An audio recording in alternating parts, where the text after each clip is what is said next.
Let us understand the step-by-step process of creating TDS special category in StrategicERP. Navigate to the TDS special category form under the Accounts Payable module. Select the vendor name from the drop-down. Select the TDS category form type. For forms 15H and 15G, TDS will not be applicable. To apply TDS on these forms, select the start date and end date for rebate applicability. Enter the date from which the rebate will be applicable. Enter the certificate number to which the rebate is applicable. Select the TDS section. Data will be fetched from the vendor master form.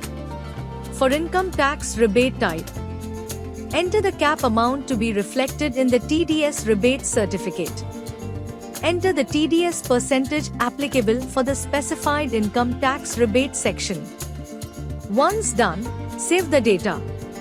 System will auto-deduct the TDS percentage for the selected TDS section in the given time period for the mentioned cap amount.